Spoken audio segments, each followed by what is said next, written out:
Daily Detroit is brought to you by the community. Support our work at patreon.com/dailydetroit.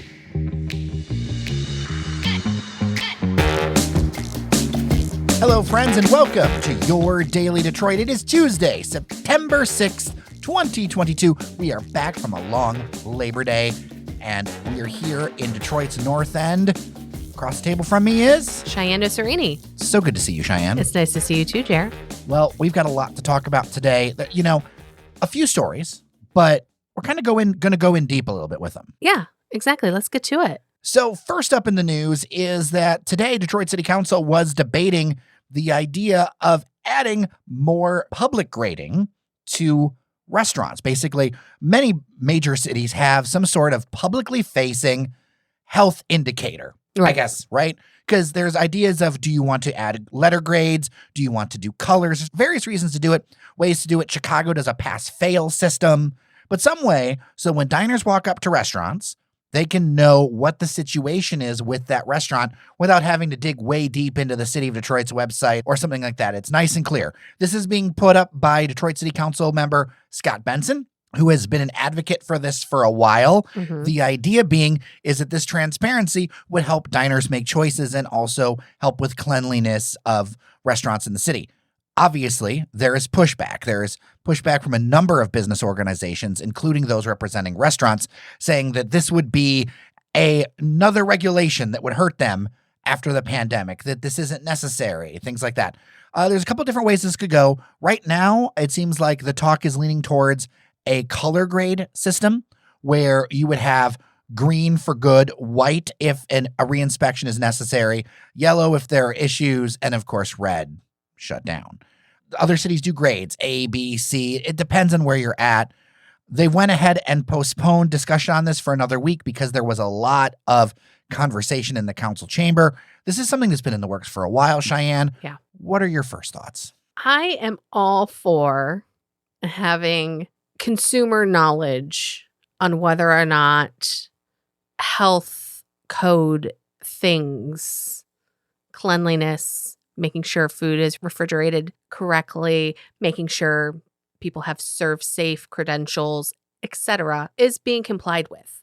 Like you said, these ratings are available, but you have to go through this antiquated Detroit system to find it. And are you going to go through and look at all these? No.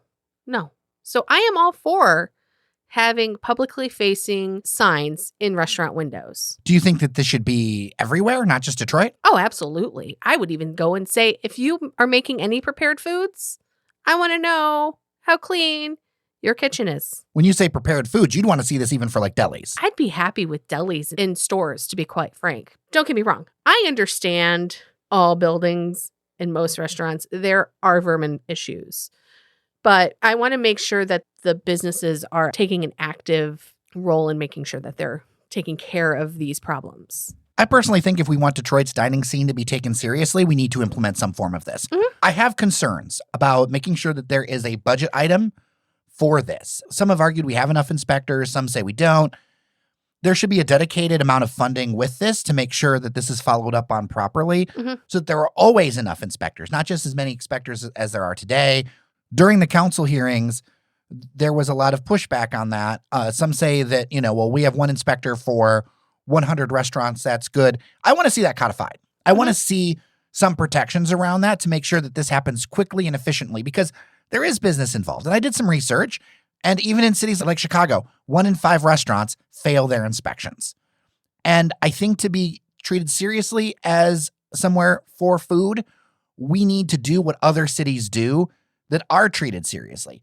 As far as the burden, I have little sympathy. I mean, I understand as a business owner that it's tough, but if you're following the rules and the system is properly funded and all of that, I mean, this is a public health thing. And I have heard from listeners over time many a horror story that I have not been able to verify. We've seen the television reports that sometimes something comes out with social media. It is not rampant, but there needs to be public shaming because the reality is, I believe it, that 1 in 5, where they're not going to be better unless you shame them. And that's terrible, but that's something that I've learned working around media for years, is sometimes you just have to be like, look, you're putting people in danger in order for change to happen. And I do not like this closing of the ranks across various groups saying that this is too much. I think that this should be embraced with strong caveats, that there is the proper funding for inspectors, that there is a proper process, all of that. But I just get the sense from listeners, and maybe I'm wrong, and you can hit us up at dailydetroit@gmail.com, but this is something I think would give people more confidence in eating out. Well, and I think that there needs to be some sort of accountability for business owners who are serving food to patrons to make sure that they are making sure things are refrigerated, making sure that things are out of date.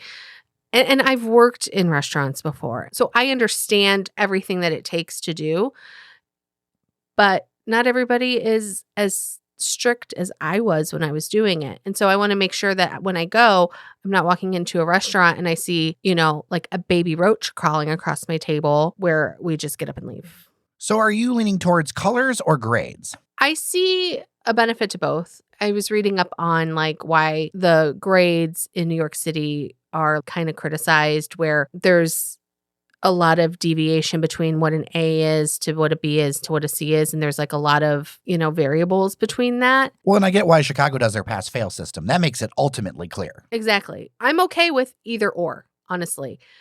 But if we went with the ABC grading scale, there needs to be the reasonings behind it. What makes it an A, a B, or a C? See, the colors to me are clear. Yeah. For me, I lean towards colors. Doesn't matter your education level. Some people were chatting online saying, oh, I don't know about the education level. No. This isn't about that. From doing work online for years, what I've learned is that people I don't care if you're a doctorate. Colors are easy to understand. You have a boost for someone who has color issues by simply writing the word green on the bottom, right? Yeah. You make it simple, but colors are what people understand. Colors are, you're walking down the street and you see the restaurants and more people are going to pick the green one than the yellow one or the white one. And that's just the way it is. If you want this to have teeth, if you really want to elevate this. And I am cognizant of the concerns of various business owners, but I also feel like this is some place where you need to step up. And a simpler system, I think, could be easier to follow as long as it was clear and public and everyone understood what it meant. I think it's crucial because if you don't have it, and we've all seen the horror stories over the years, you and I both. And I think that if you're doing what you already should be doing, if you're a restaurant owner, this shouldn't be a big problem for you. Well, you and I both know that we've been to places where we're like, you know what? We're only drinking things out of a can here, right? We're only going to get a beer or no ice. We've been there before. We don't talk about those on the air. No, we don't. But they're around. Yep.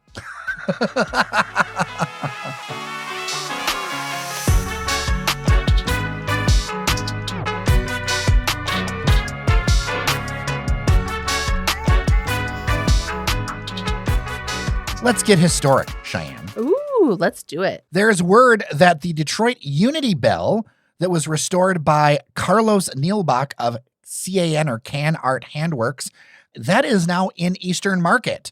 This bell was a very special thing. It was dedicated in 1871, and it sat atop the old City Hall that's now Campus Martius. That City Hall got taken down many years ago, 1961, I believe. Yeah. But every year, everyone would gather in Campus Martius and hear the ring of the bell to bring in the new year. Well, it required a lot of restoration work. It is sitting in Shed 2 at Eastern Market. I've seen some TikToks about it, which is pretty cool. But the official unveiling is Wednesday, September 7th. So next weekend, you'll really be able to enjoy this thing. There'll be more stories about it. I just think that it's a great thing to see. We've got so many artifacts that are sitting in Fort Wayne. Yeah. If you follow Historic Detroit at all or any of the other things, you'll realize that Fort Wayne actually has a treasure trove of stuff. And I want to see every one of those bits as much as we can get back out into the city. And I understand the Eastern Market would be a temporary home until it finds an even more public place. But I'm all for this. I want to see these things. There's so much that I think could be unlocked for the public.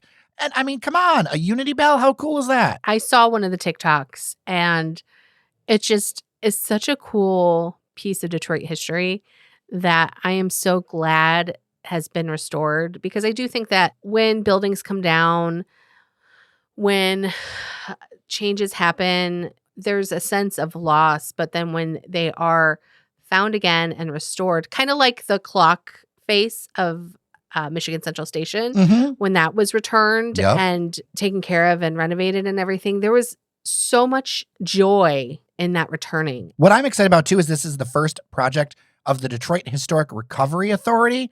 So the idea being is that they're going to be doing more of these projects as they can raise more money, which is very cool. To put it in a new frame in Shed 2, see it get new life. You know, a little fun fact, if you want to find another piece of City Hall history, on the walls of Eastern Market Brewing are some of the metal decorative fence bits that were at the top of the old City Hall. Look on the walls. You'll find those. They went ahead and found those and brought them back to the city. Oh, that's really cool. You know, I'm not a beer drinker, so I never go there, but I guess maybe that'll give me a reason to go, even if I don't drink any beer. If I told you I was ready right this minute, do you think that it would turn you on? I just feel like you need to know. If I told you I was ready right this minute, would you just run off and tell someone? This next one we wanted to mention because it is a brand so tied to Metro Detroit and Michigan. Buick dealerships are being offered a buyout if they don't want to go electric. The brand wants to have everything electric by 2030. And there are a lot of Buick dealers who don't apparently want to do this. This apparently, Cheyenne, also happened with Cadillac. Yeah, back in 2020, Cadillac offered its dealers an opportunity to take a buyout if they didn't want to put in like the $150,000 worth of upgrades for the Lyriq. And the Free Press and the Verge articles kind of differ on how many Cadillac dealerships actually took the buyout. But there were hundreds. Yeah. There are apparently only 18 standalone Buick dealerships in the country. But, you know, this is part of that change, I think, that is inevitable at this point. It'll be interesting to see what happens and what is rolled out for, say, the Detroit Auto Show in a couple of weeks. Yeah. I have a love affair with like old people car brands. Like when I was younger, I always wanted to have an Oldsmobile Cutlass Supreme. This is probably because, you know, I had a 1978 Grand Le Mans as my first car, but I love Buicks. And my husband always made fun of me because he said those were grandma cars. And then when we were looking for a new to us car last year, I wore him down and I got me a Buick. So what you're saying is outside of the studio, there is a Buick right now. There is a Buick, yes.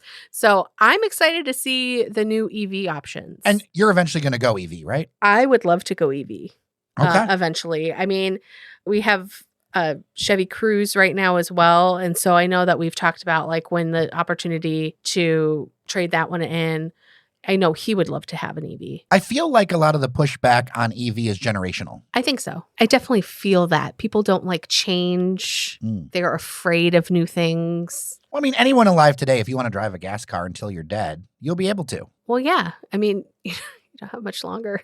It's going to last forever. There's going to be stuff out there. Cars last even longer than they used to. And I was driving a 1989 Plymouth Acclaim into the mid-2000s. So, right. I mean... Don't get me wrong, like I love classic cars, but I also don't love gasoline and emissions and all that stuff that goes along with classic cars.